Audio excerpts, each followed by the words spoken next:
We would be honored if you would join us.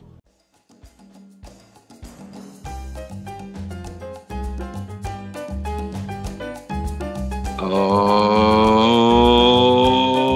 right, welcome back to the Silvercast and part 2 of episode 10 with the king of the stacking community, Salivate Metal. How you doing today, sir? Hello, sir. Good to see you. Definitely not a king, but I'm more like a court jester. Yeah. Well, whatever title you want, we'll go with that, sir. And Silver Conundrum, how you doing today? Man, I'm doing good. Hearing him call himself a jester just makes me laugh. And also, please note the disclaimer that Expat Stacker and Silver Conundrum are not financial advisors or experts. Investing is risky and comes with the chance that you could lose money. So talk to a licensed professional before making any decisions about what to do with your money.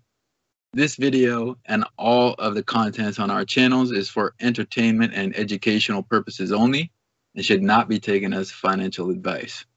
Actually, I wanted to start out by asking you what that name means, Salivate Metal, and how you got that name. You probably answered this question maybe a million times, but just in case. No, it's a good one.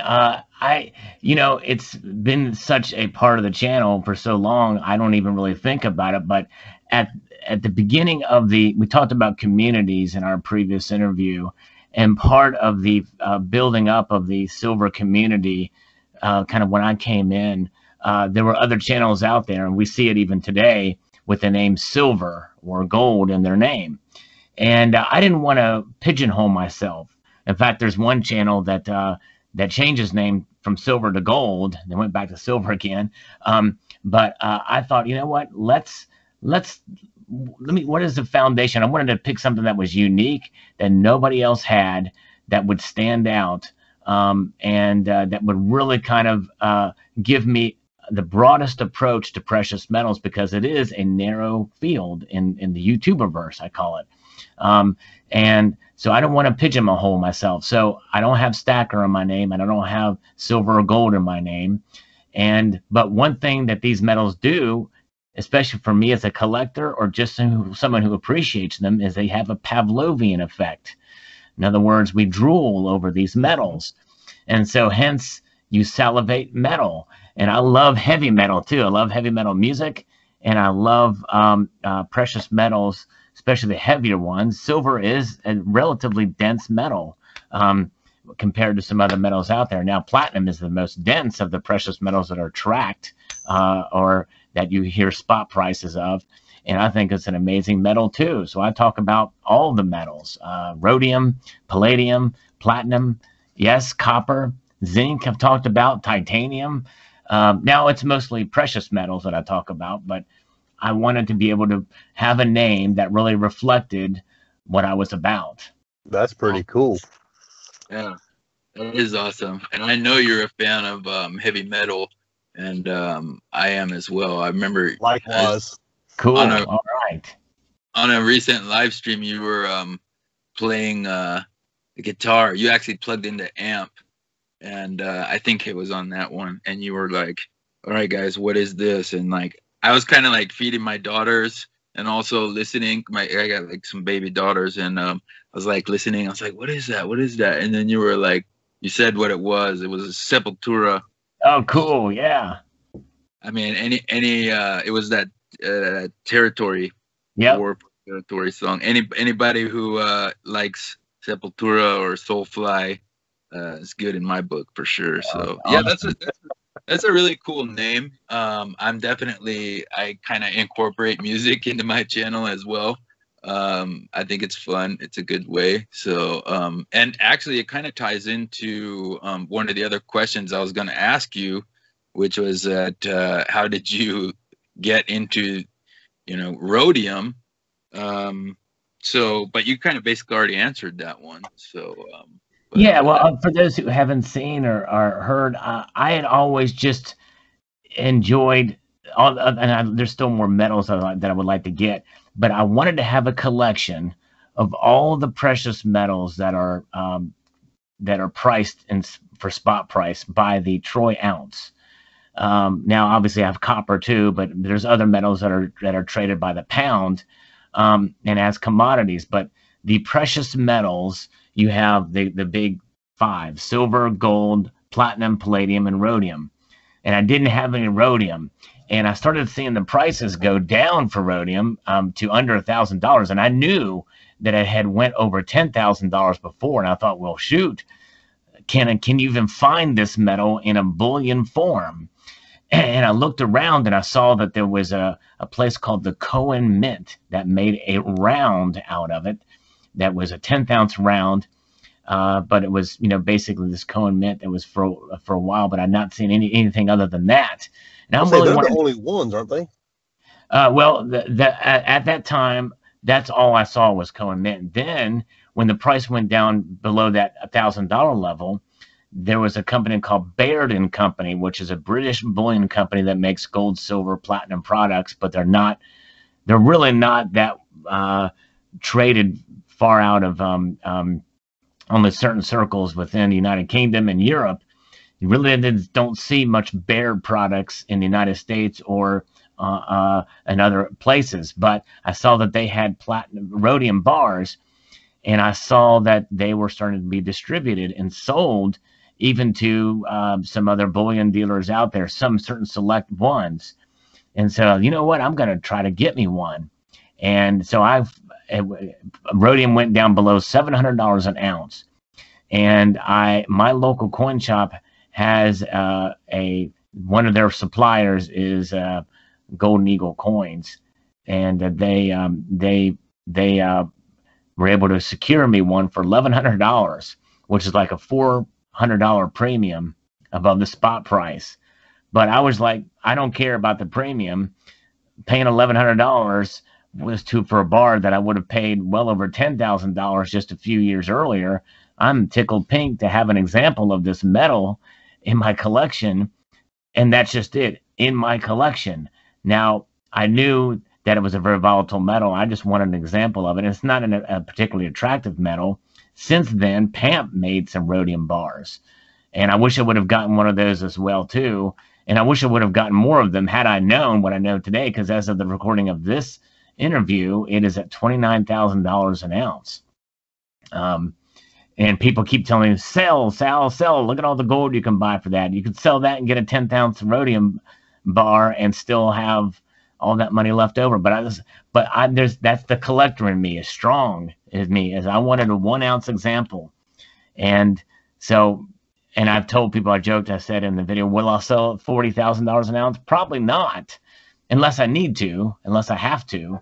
Now, all bets are off the table if you have to sell anything, but that's something that, but I just like to have, I'm living up to my channel name, in a sense, having that bar and not selling it with such a high increase in the spot price. You say that. So you remind me of what my daughter calls me, and all of us, because my daughter, she collects silver too. She has her own little YouTube channel. And that's awesome. she works chores. She takes all of her money. She does not buy dolls and toys. She actually buys precious metals. And if I go to the store, she goes with me. Like, it's a must. It's religion for her. Like, she has to go with me. Right. And she calls us all Smeagles. She goes, she goes, the whole silver community is nothing but a bunch of Smeagles. I'm like, what do you mean like that? She goes, because you all are like, this is my precious. This is my precious. Then she goes, exactly. She's like, she laughed because she's like, well, these are my precious. Okay, Smiggle Jr. And she just cuts her eyes at me and grins. That's funny. Hear what you said, that only time we'll ever sell precious metals typically as a collector is A, we're going to flip it into another metal, or B, we really need the money for whatever reason. And hearing you say that reminds me of what she always picks on everybody about, including you, 'cause she watches your channel with me. Okay. And, she just, sometimes when you see me, if you ever see me comment, sometimes it's actually her under my name. Okay. All right. Okay, cool. I'll have to, you have to let me know her channel name. I'll have to check that out. But that's so awesome that your daughter is so into silver, And expat, I know your daughters are going to be raised right, and they'll have an appreciation for, you know, what money is and that value. And that's great. You're doing it. You're passing along to the next generation. That is amazing and wonderful to hear. I've seen that in other channels. They do that with their kids too, and they make it a family thing. And I think that's absolutely commendable and amazing that you're doing that. Incredible. That's just another great hope for the future, in my opinion. Yep. And so I got a question for you. I've been wanting to ask you. When you started slowly getting away from gold, I watched a bunch of your videos where you had a long stretch where you actually started getting into platinum. Are you still in that range? Or are you just backing off a little bit? Well, platinum, actually, last year I bought more platinum than ever. But I was doing it kind of alongside gold because I saw platinum as a potential. I just personally feel like, and I still think it's got room to move up, because some people don't realize, but platinum used to trade for higher than gold. So I had a little bit of that platinum, and I bought it just basically for some of the same reasons long before I did the YouTube thing. But nowadays I'm holding it sort of as well. Actually, the main reason why I like platinum is just because its density, its physical properties are absolutely amazing. But it is rarer than gold, and I do feel like it has the potential to move upwards. I do think it in this way. That's a way to sort of invest in precious metals as opposed to hedge with precious metals for what you think the demand will be. I did a video recently about it. Palladium. 20% of the palladium production is going to be stopped now because of an accident that happened in a Russian mine. Yep. Yeah. I'll watch that video. And so that's going to affect platinum, and that may be part of the reason why rhodium went back up too. I don't know, but so that's just, again, it's a broadening of a horizon. But I want to touch base on what you said earlier. You said that I got out of gold for a while. I really, on this channel, my evolution went from silver, and I didn't, by the way, when I say went from, I'm not abandoning silver by any stretch. I still buy it. But I've just put more focus on gold since about 2017. Mainly, number one, it will narrow my personal gold to silver ratio because it was so heavily in silver. And I thought, well, you know what? Gold has proven itself to be a bit more stable because of the nature of what it is in terms of price movement. I thought it was a safer bet in that regard.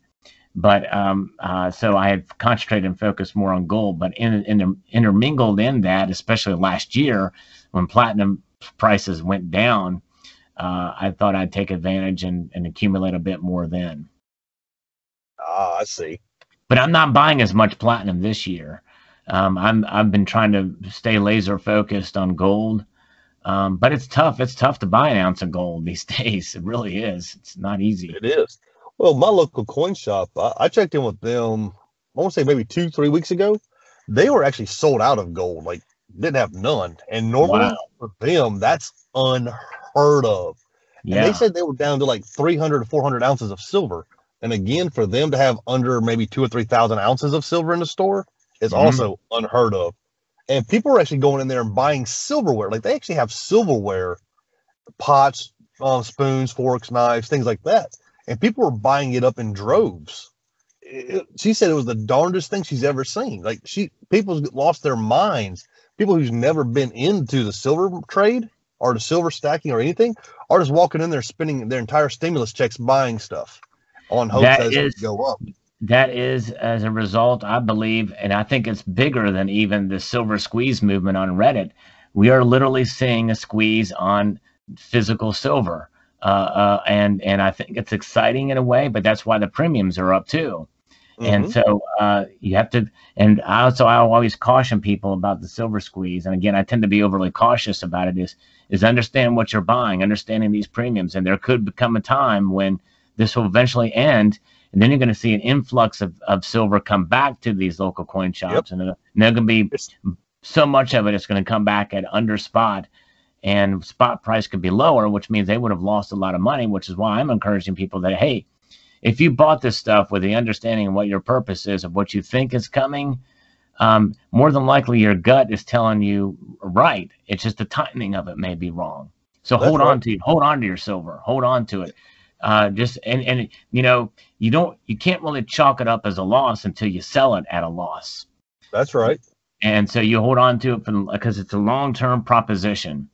And I do try to use I'm trying my best to avoid using the term game, because I don't see this as a game. I see this as something that is serious, and it's about it's your money that you're spending for the silver, which is just a different form of money. It's a different form of saving. It's an insurance policy against economic instability. That's And right. so I encourage people to hold on to your silver during these times. Because one thing that you always see, and I know you've seen it in your time frame, is the ebb and flow of the silver going back and forth into the stores and out of the stores. And all it takes is one trigger to make it just disappear, like what we've seen now. Like, Right. look at what happened last year. Last year, when the markets crashed, yeah, silver crashed too, but that's because everybody's having to meet their line calls. That's And right. nobody's ever talks about it. They're like, oh, silver dropped, but why did it drop? It wasn't Yep. because they were trying to manipulate it. It's literally the market got flooded. And not only that, prices but people dropped. were running to the safety of cash at that time. They were like, they That's wanted right. to get, and which is what you're talking about there, and yeah. And by the way, when that happened, guess what didn't really go down in price? Silver products, Eagles. Yeah. They actually went up a little bit. And the premiums were increased. That's where you saw that separation. And we never really fully recovered from that, by the way. Even today we haven't. Yeah, even before the Silversqueeze started, pre-pandemic, it was a different world. It was the ages of. In fact, a bullion dealer once told me, he said the days of spot silver deals will be gone very soon. He saw this coming, and he says the times where free shipping, by the way, those days are coming to an end soon too. And we've seen what's happening. A lot of these bullion dealers are raising their minimums in order to get free shipping, or even saying, hey, unless you spend $300 with us, we're not going to even take your order. That's right. So it deals with the slowdown of, to me, that right there is just a manipulation of the market itself, because I might not be able to afford more than 1 ounce a week. So how long do I have to save up in order to get that purchasing power to buy that 300 ounces? That's right. To me, that's a deterrent, in my opinion, of trying to dissuade people from actually buying silver. Well, not only that, yeah, you're exactly right. That is a dissuasion, and that's where you look at other avenues. There's other places to buy it, but some of them are risky, depending, unless you trust somebody on Instagram. Or there's other dealers out there where you can buy it, but you're right. It is this dissuade. I think part of the reason why bullion dealers do that is because they can't handle the number of orders that are coming in, so they have to put a cut line. It's like, okay, if somebody's going to be buying $100 worth of silver, and it takes us the same amount of time to put that order together as it would for $300 of silver, we got to draw the line somewhere, because our company is just not big enough to handle all these new orders. So we're cutting it off at $300 an ounce. But we have that. The other factor is, especially with silver, and understanding tax policy, tax laws, and all these states based off the Supreme Court decision, I guess well over a year now, is these bullion companies are having to collect sales tax now. So that's going to hurt your dollar cost average big time if you don't spend over $1,000. Some states, that's the line. Most states, that's the line. $1,000 or $1,500 before they're tax exempt. So you talk about the dollar cost average. So I'm one of those people. I refer back to my father when it comes to dollar cost averaging. He always told me that, and I preach this to everybody, the only reason people try to do the dollar cost average is because they made a mistake and they're trying to make themselves feel better about it by buying a lower price so they can say they bought all their silver at X price. I'm just saying, yeah, I bought $30 silver and it's now 15. I'm not selling it. And it goes back to what you said, that it ain't a loss until you sell it. Right. But I always hear so many people say a dollar cost averaged all this and it's like $12 an ounce. I'm like, well, the only reason you dollar cost averaging is because you overexerted yourself when the time was not right. And I'm not saying you're right or wrong. I'm just saying that. That's right. Yep. And that flows into a video that I'm going to be doing soon, what I refer to as smart dollar cost averaging, that tackles that very issue, because you do make a good point. And yeah, there's some people that have bought literally thousands of ounces of silver at the high, and then they get jaded because they lost out so much, and so then they're out of money and they can't afford to buy $1,000 in ounces when the price cut in half. You know what I mean? And so right. yeah, but that's just it. It's about a calm. You know, there's a saying that was in the, you know, sometimes you see these memes, and there's memes everywhere now. We live in a meme culture, it seems. But there was a meme that had occurred after I came into the community. It was a saying, keep calm and stack on. And that was based off the old British saying during World War II when the blitzkriegs were coming into London. It's like, keep calm and carry on. In other words, hey, we'll get through this. You just have to keep your head about you, and you will be fine. Well, the same thing refers to the stacking. The thing is these were coming from people who were saying, hey, the message is to stack on. But I'm interpreting it as you know, yeah, stack on at a rate that you can afford and understand from within your budget. What is the full understanding of silver? Is its premiums, is its spot price, the price that you pay, the price that you would get if you were to sell. If you understand those fundamentals and to where spot price could go from 1 year to the next, 1 month to the next, 1 day to the next, then you'll sleep better at night. And that's what you're right. People need to understand that before they start buying and start getting discouraged on it. Because I have a buddy of mine that I just got into silver last year, and I talked him into buying it when it was on the low side. And now that it's on the high side, he's like, man, I don't know if I want to buy that or not. I was like, well, what's your reason for buying it? When you and I started talking, you said this was your reason. Do you still hold that to be true? Yes, then price doesn't matter. Simple as that. Premiums, yeah, they're premiums. And like I told him, I was like, spot price and physical price for the last year up to now, they've been two different things. Like, that's right. Go buy an ounce of silver right now from anybody. You're going to spend anywhere between $30 to $45, depending on what it is. Right. And you're not going to find silver for $25 to $26, $27 an ounce. Unless you found someone who's really hard up. And like I was explaining to him, because he's like, man, these premiums are just so bad. Like, let me ask you this. When you plan on selling it, who are you going to sell it to? Well, whoever's going to pay me the most money. There you go. You ain't going to take it to a coin shop, because they're going to give you, depending on what it is, 10% under spot on average.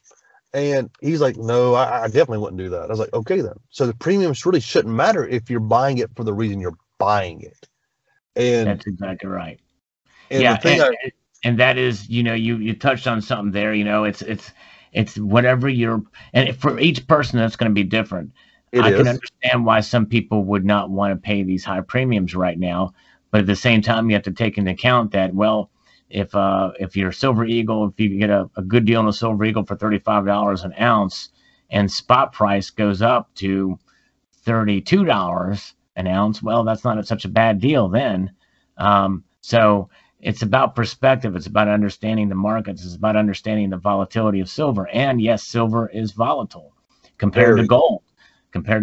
So compared to any metal, it's volatile. I mean, it's like one of the most volatile metals that we have. Rhodium might have a beat. Really?